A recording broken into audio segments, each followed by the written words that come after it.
नमस्ते स्टूडेंट्स, आशा करता हूँ कि आप सभी अच्छे होंगे। आपका स्वागत है मेरे यूट्यूब चैनल में। आज हम बात करेंगे हिंदी के एक ऐसे मॉडल पेपर के 10 क्वेश्चंस की जो बहुत ही इम्पोर्टेंट है, बहुत ही महत्वपूर्ण क्वेश्चन है जो आपको एग्ज़ाम में देखने के लिए मिलेंगे।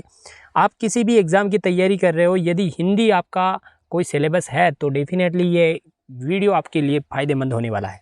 10th के बोर्ड एग्ज़ाम से लिए गए कुछ क्वेश्चंस हैं, इनका 360 डिग्री में हम एनालिसिस करने वाले हैं। तो देखते हैं पहला क्वेश्चन क्या कहता है। देखो, आपको यहाँ पे पहला क्वेश्चन देखने को मिलेगा, पंडिताइन शब्द में प्रयुक्त प्रत्यय बताइए। तो प्रत्यय का मतलब क्या होता है? पीछे लगने वाला शब्द, पीछे की ओर जो शब्द लगा हुआ होता है उसे प्रत्यय कहेंगे। प्रत्यय और अनुस्वार आगे लगते हैं और प्रत्यय पीछे लगते हैं। तो यहाँ पर पंडिताइन के पीछे क्या लगा हुआ है? क्या इन लगा हुआ है, या फिर आनी लगा हुआ है, या नी लगा हुआ है, या फिर आइन लगा हुआ? तो यहाँ पर मुझे थोड़ा विजिबल नहीं था, इसलिए मैंने पेन से ड्रॉ किया है यहाँ पर।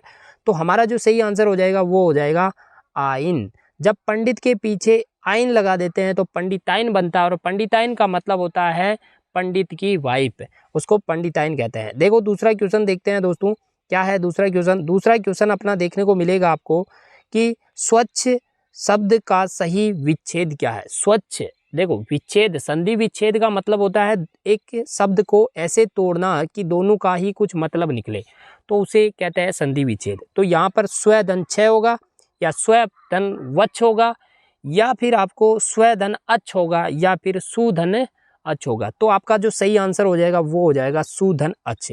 सु का मतलब क्या होता है? देखो अपन कहते हैं ना कि सुपुत्र कुपुत्र, ऐसा होता है। कु का मतलब बुरा और सु का मतलब अच्छा, है ना? तो ये हमारा सही हो जाएगा। और देखो दोस्तों, यहाँ पर आप संधि का नाम भी बता सकते हो। तो संधि का जो नाम है वो क्या है? स्वर संधि। यहाँ पर कौन सी संधि काम आ रही है? स्वर संधि। स्वर संधि यहाँ पर काम आ रही है। तो देखो अगला क्वेश्चन क्या है।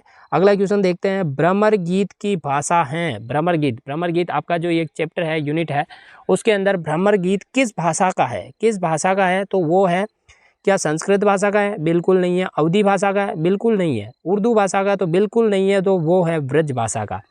ब्रज भाषा से लिया गया ये शब्द है, और इस भाषा को सूरदास जी जो थे ना, उनके दोहों में यूज करते थे। वो जो गोपियाँ, कृष्ण भगवान और गोपियों की जो लीला होती थी उसके बारे में बताते थे, तो इस भाषा का यूज करते थे। तो ब्रज भाषा का ये शब्द है। चलो अगली स्लाइड देखते हैं। अगली स्लाइड में अपना जो अगला क्वेश्चन है ये है, अट नहीं रही। अट नहीं रही कविता में किसकी आभा का वर्णन किया गया? अट नहीं रही, समा नहीं रही, माँ नहीं रही है। मतलब इसका मतलब है कि अट नहीं रही यानी समा नहीं रही है। आभा का वर्णन किया है तो क्या श्रावण का, फागुन का, चैत्र का, या बैसाख का? देखो फागुन का जो महीना होता है रंगोली गुलाब वाला महीना होता है। देखो फागुन के अंदर आपको पता है अभी थोड़े दिनों बाद में होली वगैरह आ जाएगी, फागुन का रंग आएगा, है ना? तो यहाँ पर फागुन के बारे में आपको यहाँ पर वर्णन किया गया है। अगला क्वेश्चन है, उसके बारे में ध्यान देंगे, बहुत अच्छा क्वेश्चन है। जयशंकर प्रसाद, देखो कंपटीशन में भी ये क्वेश्चन पूछा गया क्वेश्चन है। जयशंकर प्रसाद का जन्म कहाँ हुआ? यहाँ पर कहाँ पूछा है, यानी उनका जो जन्म हुआ वो कहाँ हुआ? कानपुर, वाराणसी, हरिद्वार, या फिर उज्जैन? देखो कानपुर, वाराणसी, हरिद्वार या फिर उज्जैन।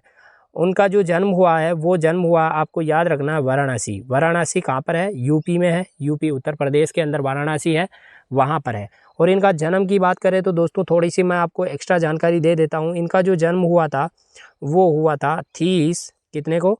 30। देखो 30 जनवरी, कब? 30 जनवरी कब हुआ था? 1889। 1889 को इनका जन्म हुआ था। कहाँ हुआ था? वाराणसी में। चलो अगला क्वेश्चन देखते हैं।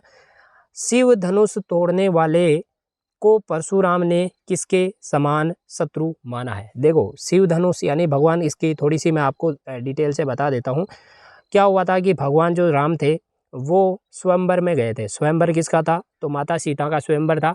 उस स्वयंवर के अंदर भगवान गए थे, तो वहाँ पर स्वयंवर का एक क्या था कि स्वयंवर में ये बात बताई गई थी, इस धनुष को जो भी उठाकर इसकी जो प्रत्यंचा चढ़ा देगा उसको माता सीता से विवाह करने का मौका मिलेगा। तो बहुत सारे राजा महाराजा आए थे वहाँ पर, कहते हैं कि रावण भी आया था और बहुत सारे राजा महाराजा। उनसे तो क्या हुआ था, धनुष इतना महाशक्तिशाली था भगवान श्री राम का धनुष कि उनसे तो उठा ही नहीं, इतना वजन था उसने, उनसे तो उठा ही नहीं। पर प्रभु राम की जब बारी आई, देखो राम की बारी बाद में आई थी, उससे पहले कौशल्या के यानी जो वहाँ के जो नरेश थे, सीता के जो पिता जनक थे, वो थोड़े रुष्ट हो गए थे कि यार किसी में इतना दम नहीं है क्या जो भगवान ये धनुष को तोड़ सकता है या उठा सकता है और मेरी सीता को वर सकता है, यानी शादी कर सकता है। तो श्री लक्ष्मण भगवान जी जैसे ही उठे और उन्होंने कहा अरे अब जहाँ जहाँ रघुवंशी बेटे हो ना, वहाँ पर ऐसी बात शोभा नहीं देती। तब राम जी जाते हैं और धनुष को उठाते हैं और उसकी प्रत्यंचा चढ़ाने वाले होते हैं कि वो धनुष टूट जाता है।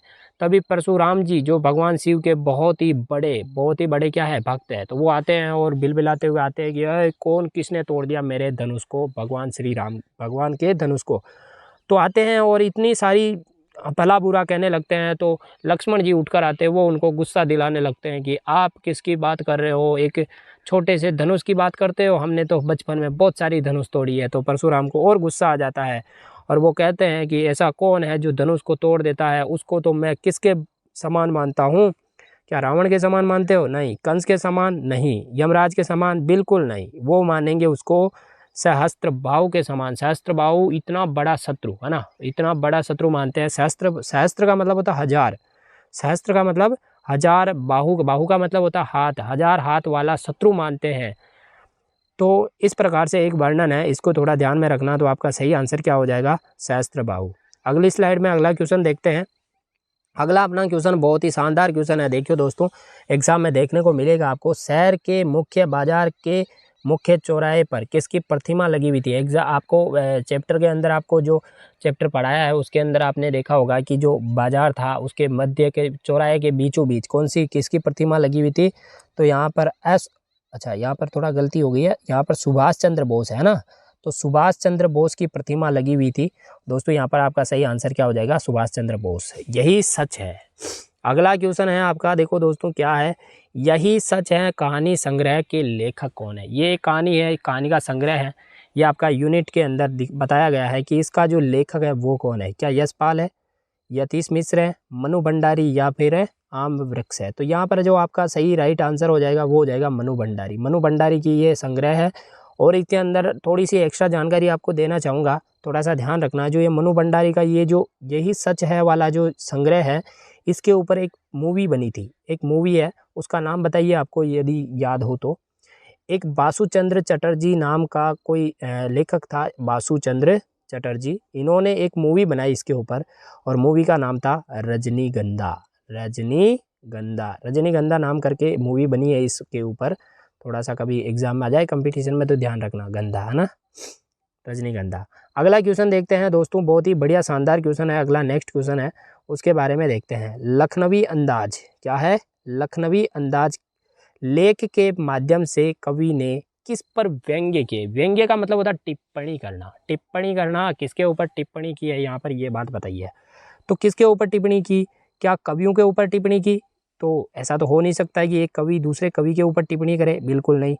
नई कहानी के लेखकों पर? बिल्कुल नहीं। कहानी के छोटे छोटे लेखक बन गए, क्या उनके ऊपर टिप्पणी करेंगे? बिल्कुल नहीं। हमारे चैप्टर के अंदर जो नवाब है उनकी शान शौकत है या फिर उनका जो दिखावटी अंदाज है, नवाबों का दिखावटी अंदाज, उसके ऊपर इन्होंने टिप्पणी की है। हमारा यहाँ पर सही आंसर क्या हो जाएगा? नवाबों पर टिप्पणी की है, तो हमारा ये सही आंसर हो जाएगा। नेक्स्ट क्वेश्चन, चलो अगली स्लाइड में चलते हैं। अगला क्वेश्चन हमारा मानव संस्कृति है। मानव संस्कृति क्या है? देखो मानव जो मानवता है उसकी संस्कृति क्या है? अलग अलग लोग होते हैं जिनका धर्म अलग अलग होता है, परंपराएं अलग अलग होती है, परंतु वो होती है क्या? देखो, क्या वो विभाज्य होती? क्या उनको विभाजित कर सकते हो? बिल्कुल नहीं। हमारी संस्कृति को हम कैसे विभाजित कर सकते हैं? अलग अलग में बांट सकते हैं क्या? बिल्कुल नहीं बांट सकते। वो क्या है? अविभाज्य है। अविभाज्य हमारा सही आंसर हो जाएगा, अविभाज्य है।